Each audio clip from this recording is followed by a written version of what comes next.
नमस्कार साथियों, मिधांस की कहानियाँ यूट्यूब चैनल में आपका हार्दिक स्वागत है। आज की कहानी का शीर्षक है पत्नी ने बिना बोले पति को अपनी बात समझाई।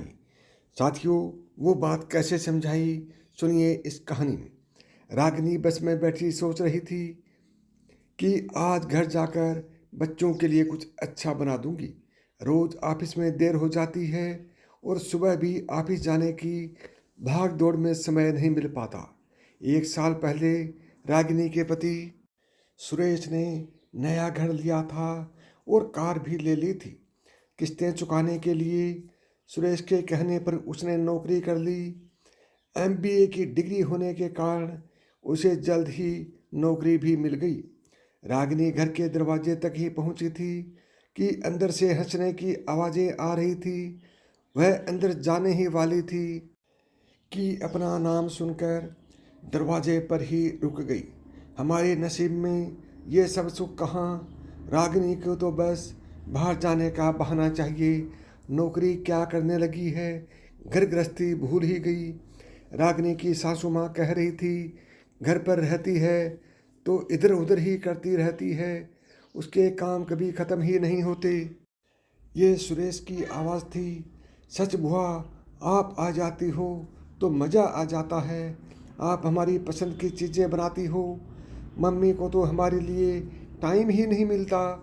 बर्गर खाते हुए बेटी पलक बोली, बेटा बनाने का मन होगा तो समय निकल ही आता है, पर भाभी को अपने से फुर्सत ही कहाँ। ये सब सुनकर रागिनी का मन हुआ कि अपना गुस्सा उन पर निकाल दें, पर इसका फ़ायदा क्या। हमेशा की तरह वो अपना गुस्सा निकालेगी। कुछ दिन सब शांत रहेंगे, फिर सब भूल कर ऐसी ही बातें करने लगेंगे। वो सीधा अपने कमरे में चली गई। उसका सिर दर्द से फटा जा रहा था। जिनकी खुशियों के लिए दिन भर मेहनत करती रहती, उन्हें ही उसकी परवाह नहीं थी। कभी किसी काम में मदद तो करते नहीं, उल्टा उसे ही काम चोर कह रहे थे। मैं तो घर गृहस्थी में ही खुश थी। सुरेश के कहने पर ही नौकरी करने के लिए तैयार हुई थी और अब मुझे ही सबके सामने बुरा बना रहे हैं। रात भर रागिनी ठीक से सो नहीं पाई। उसने सोच लिया था कि या तो वो नौकरी छोड़ देगी या रोज रोज के तानों का कोई हल निकालेगी। अगले दिन वो ऑफिस से जल्दी आ गई। सब घर पर ही थे। बहू आज जल्दी कैसे आ गई? सासू माँ ने पूछा। मम्मी जी, मैंने नौकरी छोड़ दी। क्यों? सुरेश बच्चे एक साथ बोले। तुम सबको मुझसे शिकायत है न कि मैं तुम्हारी इच्छाएं पूरी नहीं कर पाती, इसलिए सब चुप हो गए। किसी ने आगे कुछ नहीं कहा। मम्मी, हमें पैसे चाहिए। अगले दिन कॉलेज जाने से पहले दोनों बच्चे बोले, देखो बच्चों, अब से घर में सिर्फ तुम्हारे पापा की सैलरी आएगी, इसलिए अपने खर्चों में कटौती करना सीख लो। अब से एक बार पॉकेट मनी मिलेगी, उसी में पूरा महीना चलाना। बच्चे चुपचाप कॉलेज चले गए। शाम को सुरेश घर आया। रागिनी, तुमने गाड़ी का लोन भर दिया? सुरेश, तुम भूल रहे हो, मैंने नौकरी छोड़ दी है। अब से सारे लोन तुम्हें भरने हैं। रागिनी ने कहा। फ्लैट की किस्त, लोन का पैसा, घर के बिल, ये सब रागिनी ही भरती थी। जब सुरेश हिसाब लगाने बैठा तो हैरान था।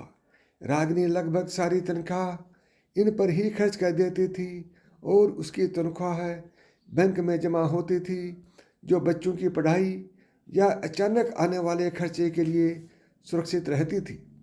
अगर उसकी अपनी सैलरी लोन और घर खर्च में ख़त्म हो जाएगी तो भविष्य के लिए बचत कैसे करेंगे?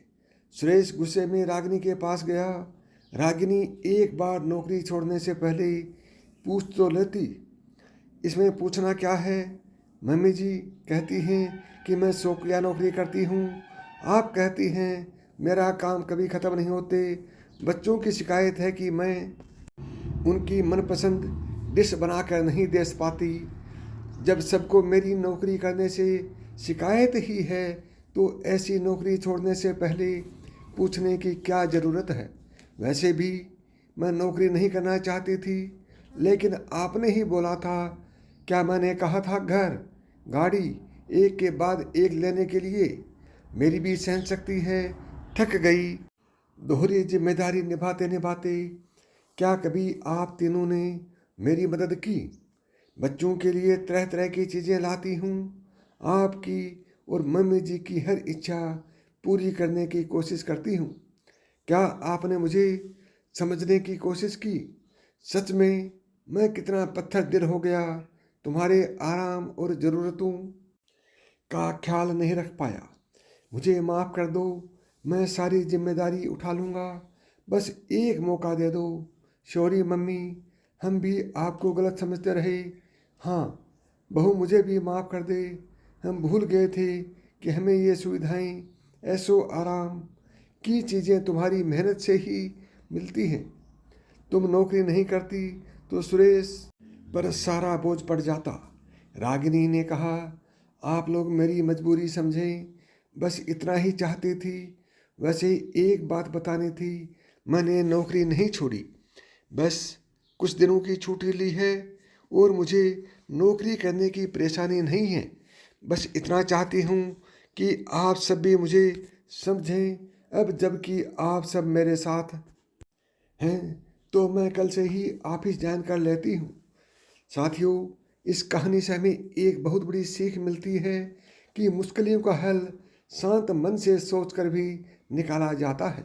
साथियों, ये कहानी आपको कैसे लगी कमेंट बॉक्स में कमेंट करके बताएं। और अभी तक आपने मिधांस की कहानियाँ यूट्यूब चैनल को सब्सक्राइब नहीं किया है तो अभी सब्सक्राइब करें। अगली बार और बेहतरीन कहानी के साथ मिलते हैं।